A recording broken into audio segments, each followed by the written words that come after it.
राम जी, आज संक्षिप्त शिव पुराण से चर्चा करेंगे महामृत्युंजय मंत्र के बारे में। इसका वर्णन आपको संक्षिप्त शिव पुराण के 228, 229 और 230 पर मिलेगा। इसमें दधीची और क्षुप का विवाद हो गया। क्षुप का कहना था कि राजा बड़ा होता है, दधीची का कहना था कि ब्राह्मण बड़ा होता है। दधीची ने क्षुप के एक मुक्का मार दिया, तो क्षुप ने दधीची को अंगों को काट दिया। वज्र से दधीची को काट डाला। उस वज्र से आहतो भृगुवंशी दधीची पृथ्वी पर गिर पड़े। भार्गव वंशधर दधीची ने गिरते समय शुक्राचार्य का स्मरण किया। योगी शुक्राचार्य ने आकर दधीची के शरीर को जिसे क्षुभ ने काट डाला था तुरंत ही जोड़ दिया। दधीची के अंगों को पूर्ववत जोड़कर शिव भक्त शिरोमण मृत्युंजय विद्या के प्रवर्तक शुक्राचार्य ने उनसे कहा। शुक्र बोले, तात दधीची, मैं सर्वेश्वर भगवान शिव का पूजन करके तुम्हें श्रुति प्रतिपादित महामृत्युंजय नामक श्रेष्ठ मंत्र का उपदेश देता हूँ। शुक्र ने दधीची को उपदेश दिया। त्र्यंबकम जजामहे सुगंधिम पुष्टिवर्धनम पूर्वा रुकमिप बंदनान मृत्योर्मुक्षीय मां मृतात या मृत्योर्मुक्षीयम अमृतात।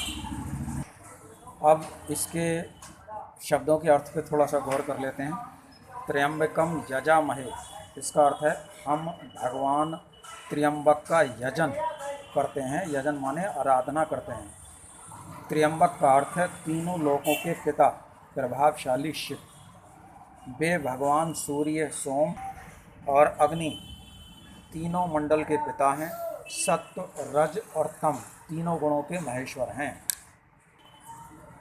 सुगंधिम पुष्टिवर्धनम का अर्थ है जैसे फूलों में उत्तम गंध होती है, उसी प्रकार वे भगवान शिव संपूर्ण भूतों में, तीनों गुणों में, समस्त कृत्यों में, इंद्रियों में, अन्यान्य देवों में और गुणों में उनके प्रकाशक सारभूत आत्मा के रूप में व्याप्त हैं।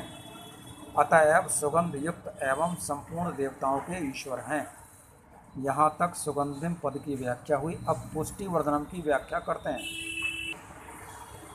उन अंतर्यामी पुरुष शिव से प्रकृति का पोषण होता है।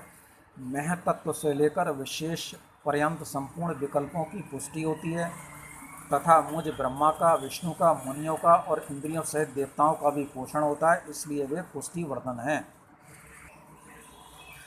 अब मंत्र के तीसरे और चौथे चरण की व्याख्या करते हैं। उन दोनों चरणों का स्वरूप यूँ है।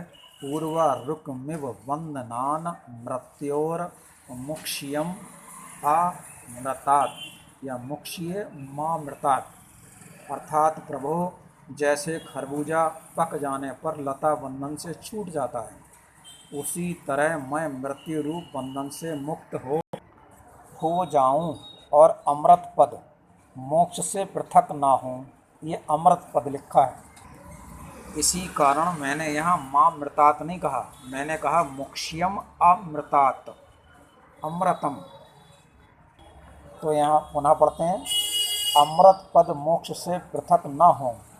इस सत्य के प्रभाव से भगवान शिव स्वयं ही अपने भक्त को मृत्यु के सूक्ष्म बंधन से मुक्त कर देते हैं, क्योंकि वे भगवान ही बंधन और मोक्ष देने वाले हैं। ठीक उसी तरह जैसे उर्वा रुख अर्थात ककड़ी का पौधा अपने फल को स्वयं ही लता के बंधन में बांधे रखता है और पक जाने पर स्वयं ही बंधन से मुक्त कर देता है।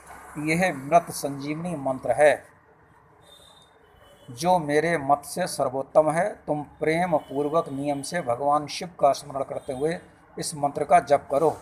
जप और हवन के पश्चात इसी से अभिमंत्रित किए हुए जल को दिन में और रात में पियो तथा शिव विग्रह के समीप बैठकर उन्हीं का ध्यान करते रहो। इससे कहीं भी मृत्यु का भय नहीं रहता है। ये मृत संजीवनी मंत्र का आपको पाठ करना है, इसका हवन करना है और इससे अभिमंत्रित किए हुए जल को दिन और रात दोनों समय पीना है। शिव विग्रह के समीप मृत्यु ना आए, इसलिए शिव जी का ध्यान भी करना है। ये मैंने संक्षिप्त शिव पुराण पेज संख्या 228, 229, 230 से आपको सुनाया। हरिओम।